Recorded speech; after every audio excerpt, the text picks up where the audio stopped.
Hi viewers, welcome to our channel. ప్రస్తుతం మనతో పాటు సీనియర్ జర్నలిస్ట్ దాము బాలసార్ వారితో మాట్లాడదాం. నమస్కారం సార్. సార్, రఘురామకృష్ణరాజు గారికి సంబంధించిన ఒక వీడియో సోషల్ మీడియాలో వైరల్ అవుతుందంట. అందులో ఆయన జగన్మోహన్ రెడ్డి గారికి సారీ చెప్పినట్టుగా ఉందంట. నిజంగా మరి రఘురామరాజు సారీ చెప్పారా జగన్మోహన్ రెడ్డి గారికి? ఎందుకు చెప్పారు? మరి ఈ మార్పులకు గల కారణం ఏంటి సార్? రఘురామకృష్ణరాజు ఒక వీడియో రిలీజ్ చేశాడు ఆయన ట్విట్టర్లో. నేను కూడా చూశాను. ఆ వీడియోలో ఏముంది అంటే ఆయన సారీ అయితే ఏం చెప్పలేదు. ఆయన ఏం చెప్పాడంటే, నేను గతంలో జగన్ని వాడు వీడు అన్న సందర్భాలు ఉన్నాయి, అది నన్ను చంపాలని ప్రయత్నిస్తున్నారు అన్న ఆవేశంలో బాధలో అలాగా మాట్లాడాను, అయితే అది కరెక్ట్ కాదు.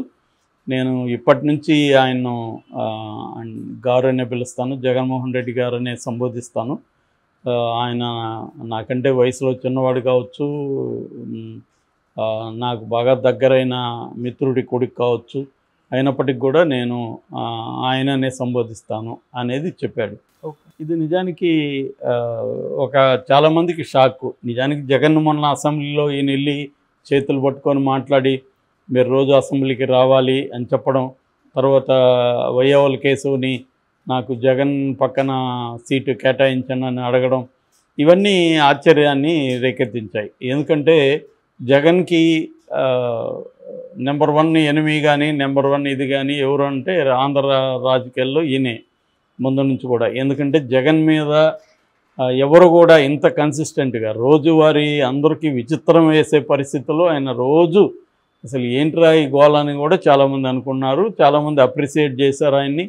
ఇంత పట్టు విడవకుండా రాజుగారు ఎలా చేస్తున్నారు అని చాలామంది ఆశ్చర్యపోయారు. చాలామంది ఇదేంటి, ఇది నీ పని అది కాదు కదా, నేను కూడా విమర్శించాను ఒక వీడియోలో. ఎంపీగా ఆయన ప్రధాన కర్తవ్యం ఏంటి? వాళ్ళ నియోజకవర్గానికి హెల్ప్ చేయాలి. అది చేస్తూ ఇంకేమైనా చేయొచ్చు, అది చేయకుండా వేరే కారణాలతో ఆయన చేశాడు. అది చేయకపోవడానికి ఆయన చెప్పేది ఏంటంటే, నాకు ఇక్కడికి వస్తే ప్రాణాపాయ ప్రమాదం ఉంది. ప్రాణాపాయ ప్రమాదం ఎందుకు తెచ్చుకున్నాడు? ఈయన అలా విమర్శించడం వల్లే కదా.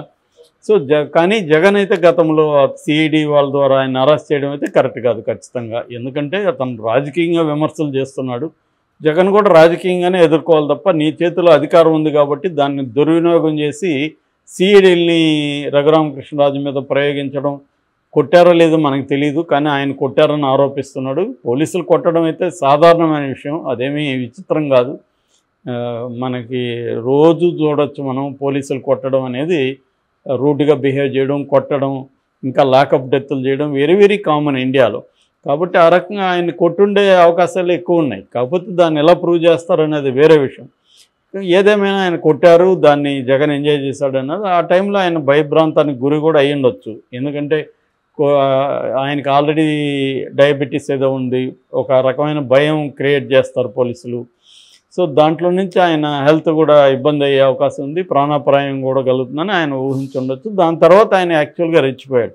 అంటే ఎవరికైనా మనిషికి అల్టిమేట్గా ఏంది, లైఫ్ పోతుందని, నీకు చనిపోతే కూడా ఓకే అని ఎవడైనా డిసైడ్ చేసేస్తే వాడిని ఇంకెవడు ఏం చేయలేడు కదా. ఎందుకంటే అల్టిమేట్గా ఒక మనిషికి భయం అనేది ప్రాణ భయం.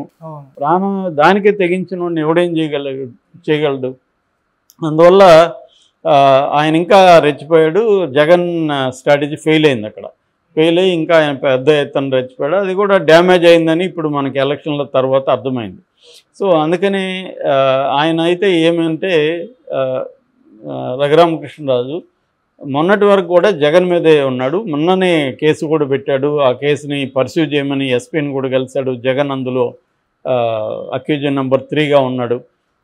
ఫస్ట్ ఏమో ఆయన సునీల్ కుమార్ అనే సిఐడి బాసు, దాని తర్వాత రామాంజనేయులు, దాని తర్వాత జగన్, మళ్ళీ డాక్టర్ ప్రభావతి అనే సూపరింటెండెంట్ గవర్నమెంట్ హాస్పిటల్, వీళ్ళ మీద ఆయన కేసు పెట్టాడు. కాకపోతే ఏంటంటే 3 ఏళ్లకు ముందు కేసుని పోలీసులు ఏం చేయగలరు, ఇప్పుడు దాంట్లో ఏం ప్రూవ్ చేయాలి, ఇవన్నీ ప్రాబ్లం ఉంది.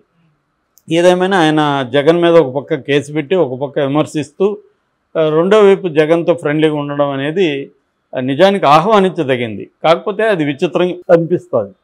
అట్లాగే ఉండాలి. ఎందుకంటే పొలిటికల్గా నువ్వు రైవలరీ పెట్టుకోవడం వేరు, వ్యక్తిగతంగా మనుషుల్ని ద్వేషించడం వేరు. అది చేయాల్సిన అవసరం లేదు. కానీ మొన్నటి వరకు రఘురామకృష్ణ అదే చేశాడు. వ్యక్తిగత స్థాయికి వెళ్ళి జగన్ను చాలా నీచంగా మాట్లాడడం, బూతులు తిట్టడం, ఇలాగంతా మాట్లాడ్డా ఆయన. అన్పార్లమెంటరీ లాంగ్వేజ్ అంతా మాట్లాడు. ఆ హుందాతనం అనేది ఆయనలో లేదు. కాకపోతే ఇప్పుడు కొంత హుందాగా బిహేవ్ చేస్తున్నాడు. ఏంటి చేంజ్ ఏంటి? ఇప్పుడు ఒక మనిషిలో క్యారెక్టర్ సడన్గా మారదు కదా, దానికి ఏదో కారణాలు ఉండాలి. సో రాజకీయ నాయకులు అంటేనే వాళ్ళ మన సినిమా నటుల కంటే బ్రహ్మాండమైన నటులు ఎవరంటే రాజకీయ నాయకులే. నటన అనేది వాళ్ళకి బాడీలో పార్ట్ అయిపోతుంది. అలాంటప్పుడు ఇందులో కూడా ఏమైనా యాక్టింగ్ ఉందా, రఘురామకృష్ణరాజు ఏమన్నా యాక్ట్ చేస్తున్నాడా అన్నప్పుడు కొన్ని రకాల అభిప్రాయాలు ముందుకు వస్తున్నాయి. అదేంటంటే ఆయన చంద్రబాబు పట్ల అసంతృప్తిగా ఉన్నాడు, కోపంగా కూడా ఉన్నాడు. కానీ ఇమీడియట్గా ఇప్పుడు దాన్ని ఎక్స్ప్రెస్ చేస్తే తనకే నష్టం. అందుకని చంద్రబాబు మీద ప్రెజర్ చేయడం కోసమే జగన్తో క్లోజ్గా ఉండడానికి ట్రై చేస్తున్నాడు అనేది ఒక పాజిబుల్ ఎక్స్ప్లెనేషన్. సో దీనివల్ల చంద్రబాబు ప్రెజర్కి గురవుతాడా? ఏమి గురిగాడు మామూలుగా అయితే. ఎందుకు జగన్తో ఈయన క్లోజ్గా ఉంటే చంద్రబాబుకి వచ్చే ఇదేంటి? ఒకవేళ ఈయన చంద్రబాబుకి యాంటీగా మాట్లాడినా చంద్రబాబుకి ఇప్పుడిప్పుడే ఏమీ ఉరగదు. ఎందుకంటే ఆల్రెడీ ఆయన క్రెడిబిలిటీ పోతుంది. మొన్నటి వరకు జగన్ పార్టీలో ఉంటూ జగన్ ఇచ్చిన ఎంపీ సీట్ని అనుభవిస్తూ రిజైన్ చేయకుండా జగన్నే విమర్శిస్తున్నాడని ఈయన మీద సానుభూతి లేదు ఎక్కువ మందిలో, అంటే క్రెడిబిలిటీ లేదు. సో ఇప్పుడు మళ్ళీ తెలుగుదేశంలో చంద్రబాబును విమర్శిస్తూ అదే పని చేశాడనుకో క్రెడిబిలిటీ ఉండదు. రెండవది, గతంలో జగన్ని ఈయన విమర్శించినప్పుడు ఈయనకి ఎందుకు మైలేజ్ వచ్చిందంటే తెలుగుదేశం మీడియా వల్ల. తెలుగుదేశం వాళ్ళు ప్రైమ్ టైం దగ్గర నుంచి ఏ టైం అడిగినా ఆయనకి ఇచ్చేశారు ఛానల్లో. ఆయన ఎప్పుడు మాట్లాడినా లైవ్లు పెట్టారు. 24 hours ఆయన అందుబాటులో ఉన్నారు ఛానల్స్. అందువల్ల ఆయనకి ఎలివేషన్ డైలీ వచ్చింది. ఇవాళ వైసీపీ అది చేయదు అలాగా. ఎందుకంటే చేయదని ఏం లేదు, చేస్తారు. కానీ వైసీపీకి ఉన్న మీడియా అంత పవర్ఫుల్ కాదు తెలుగుదేశం మీడియాతో పోలిస్తే. సాక్షి ఏదైనా చేయాలి, ఇంకా TV9 NTV వాళ్ళు ఎవరు చేయరు. సో సాక్షి కూడా ఇలాగా చేస్తారని నేను అనుకోను. ఎందుకంటే గతంలో జగన్ కూడా ఇలాగే విమర్శించాడు కదా, ఆ కోపం వాళ్ళకు కూడా ఉంటుంది కదా. ఇప్పుడు మళ్ళీ వాళ్ళు లేపలేరు కదా. ఇవన్నీ రఘురామకృష్ణరాజుకి తెలియవా? తెలుసు. ఆయన పెద్ద బిజినెస్ మ్యాను, 7-8 రాష్ట్రాలు ఆయనకు వ్యాపారాలు ఉన్నాయి. ఆయనకి తెలియకుండా ఎందుకు ఉంటాయి? సో తెలుసు కాబట్టి ఆయన ముందున్న ఆప్షన్స్లో ఏదో ఇది కొంతగా ఇట్లా చేద్దామని ట్రై, అది ఒక పాజిబుల్ ఎక్స్ప్లెనేషన్. రెండవది, ఎట్లాగూ జగన్ ఇప్పుడు అధికారంలో లేడు, ఎందుకు అనవసరమైన వైరం, మంచిగా ఉంటే పోలే అనుకొని కూడా ఉండొచ్చు. గతంలో అంటే ఆ కక్ష తీరిపోయింది, ఆయనకి ఓడిపోయాడు దారుణంగా. చాలాసార్లు మన వల్ల ఎవరైనా ఇబ్బంది పడినాక మనకి వాళ్ళ మీద జాలేసే అవకాశాలు కూడా ఉంటాయి. అరే పాపం అప్పుడంటే ఏదో ఎగిరాళ్ళే పాపం అనుకొని వదిలేయండిరా వాడిని అని, చచ్చి బతుకుతున్నాడు ఇంకా వదిలేయండి అనేవాళ్ళు కూడా చాలామంది ఉంటారు. అలాగా కూడా అయిపోయింది. జగన్ని మనం బాగానే దెబ్బతీసాము, 11 మందికి పరిమితం అయిపోయాడు. ఇప్పుడు జగన్ కేసులు వ్యవహారాలు తిరుగుతున్నాడు, ఎందుకు ఇప్పుడు మనకి జగన్తో వైరం అని కూడా అనుకోవచ్చు. సో లేదు, రేపు మళ్ళీ జగన్ అధికారంలోకి రావచ్చేమో, నేను చంద్రబాబుతో ఉంటే నాకు ఉపయోగం లేదేమో, మళ్ళీ జగన్తో కూడా మంచిగా ఉంటే రేపు పొద్దున్నే షిఫ్ట్ అవ్వాలనుకుంటే మంచిదే కదా అని కూడా ఆయన ముందు చూపుతా కూడా అనుకోవచ్చు. ఏ కారణాల వల్ల అయినా ఆయనలో అయితే ఈ మార్పు అయితే క్లియర్గా కనబడుతుంది. ఒక రకంగా ఇండైరెక్ట్గా సారీ చెప్పడమే, అది డైరెక్ట్గా చెప్పలేదు కానీ ఇండైరెక్ట్గా చెప్పినట్టే. లేకపోతే ఆయనకి అది రిలీజ్ చేయాల్సిన అవసరం ఉంది. నేను గతంలో వాడు వీడు అన్నాను, ఈ కారణాలతో అన్నాను, ఇప్పటి నుంచి ఆయన్ని గారంటాను, ఇవన్నీ ఎందుకు ఎక్స్ప్లెనేషన్ ఇవ్వాల్సిన అవసరం ఏమొచ్చింది ఆయనకి?